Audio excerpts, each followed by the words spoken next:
Shalom Bapak Ibu sekalian, selamat pagi, apa kabar? Saya harap Bapak Ibu semua dalam keadaan sehat, tidak kurang satu apapun. Pada pagi hari ini kita akan kembali merenungkan firman Tuhan. Dan sebelumnya saya mengajak Bapak Ibu untuk berdoa. Tuhan Yesus, terima kasih untuk kasih setia kebaikan Tuhan dalam hidup kami. Pada hari ini kami akan merenungkan firman Tuhan. Tuhan memberkati dan Tuhan menolong kami. Terima kasih Bapa, dalam nama Tuhan Yesus kami sudah berdoa. Amin. Firman Tuhan pada hari ini terambil dari Lukas pasal 9 ayat 46 sampai 48. Lukas pasal 9 ayat 46 sampai 48. Saya akan bacakan, Bapak Ibu saya persilahkan menyimaknya dalam hati. Lukas pasal 9 ayat 46 sampai 48. Maka timbullah pertengkaran di antara murid-murid Yesus tentang siapakah yang terbesar di antara mereka. Tetapi Yesus mengetahui pikiran mereka, karena itu ia mengambil seorang anak kecil dan menempatkannya di sampingnya, dan berkata kepada mereka, barang siapa menyambut anak ini dalam namaku, ia menyambut aku, dan barang siapa menyambut aku, ia menyambut dia yang mengutus aku. Karena yang terkecil di antara kamu sekalian, dialah yang terbesar.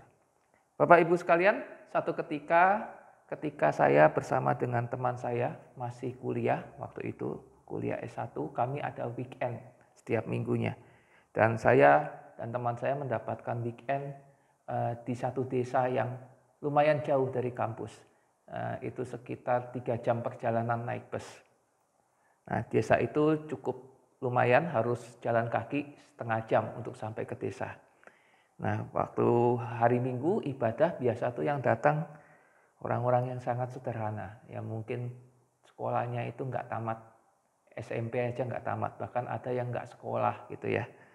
Lalu teman saya nyeletuk begini, sebetulnya kayaknya lebih enak kalau punya jemaat itu yang pinter-pinter ya, dia bilang gitu.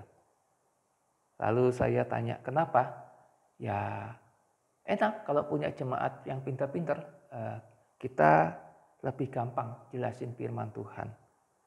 Karena saya waktu itu belum punya pengalaman, ya kalau dulu weekend itu saya nggak pernah dapat di kota, dapatnya selalu di desa, ya saya bilang iya kali, mungkin. Lalu setelah selesai weekend, tingkat 3, saya dapat kesempatan praktek 1 tahun di satu kota kecil. Ya, di satu kota kecil, di gereja yang di kota itu cukup terkenal. Orang-orangnya, waduh, lumayan pinter gitu ya, karena di kota kecil gitu ya, lumayan berpendidikan. Ternyata nggak gampang Bapak Ibu sekalian, nggak gampang. Pelayanan di kota kecil yang jemaatnya lumayan berpendidikan, tidak gampang. Karena mereka sudah punya pengalaman, apalagi saya waktu itu belum punya pengalaman. Lalu selesai praktek 1 tahun, kemudian lulus wisuda, saya pelayanan di gereja yang betul-betul jemaatnya pinter-pinter semua.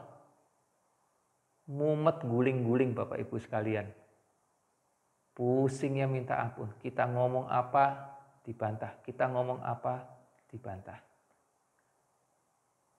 Ketika saya merenungkan firman Tuhan ini, saya berpikir, sebetulnya yang jadi masalah bukan itu jemaat pinter atau enggak pinter, tamat SD atau S2. Bukan itu masalahnya, tetapi apakah jemaat-jemaat, apakah kita adalah orang-orang yang rendah hati? Seperti anak kecil. Apakah kita menghargai orang-orang yang kelihatannya remeh? Orang-orang kecil. Makanya Yesus mengatakan kalau kamu menyambut anak ini, maka kamu menyambut aku. Kalau kamu menyambut aku, berarti kamu menyambut dia yang mengutus aku. Dalam artian apa? Yesus ingin mengajarkan, hei kamu itu orang pintar. Murid-murid Tuhan Yesus itu orang pintar. Jangan pernah meremehkan orang-orang kecil. Karena justru Yang terkecil di antara kamu, dialah yang terbesar. Jadi kalau mau ngomong, orang yang rendah hati, itulah sebetulnya orang yang ditinggikan oleh Tuhan. Saya tidak tahu Bapak Ibu berapa banyak pengalamannya di gereja. Pertanyaannya, kalau ditegur oleh hamba Tuhan, masih mempan enggak? Kalau Bapak Ibu salah, hamba Tuhan menegur, kamu enggak boleh begitu. Ngeyel atau merefleksi diri. Ketika di mimbar, khotbahnya langsung pukul Bapak Ibu. Mengintrospeksi diri atau nyalain hamba Tuhannya, ini khotbahnya titipan. Saya pernah digituin Bapak Ibu sekalian sama jemaat. Bapak itu kalau khotbah nyindir-nyindir. Lalu saya bilang, lah saya ini dikasih berkat sama gereja tiap bulan. Bukan untuk melayani privat. Tapi semua jemaat. Ketika saya khotbah, saya tidak khotbah privat satu orang. Untuk semua jemaat. Kalau Bapak sampai ditegur oleh firman Tuhan. Bukan karena saya sengaja. Tetapi Tuhan pakai saya tegur Bapak melalui firman Tuhan. Jadi Bapak Ibu sekalian yang dikasihi Tuhan. Mari kita menjadi anak-anak Tuhan yang introspeksi diri kita. Apakah kita menjadi orang yang rendah hati? Atau kita semakin sombong seiring dengan jam terbang pelayanan kita lebih makin hari makin baik. Jadilah seperti anak kecil, senantiasa rendah hati.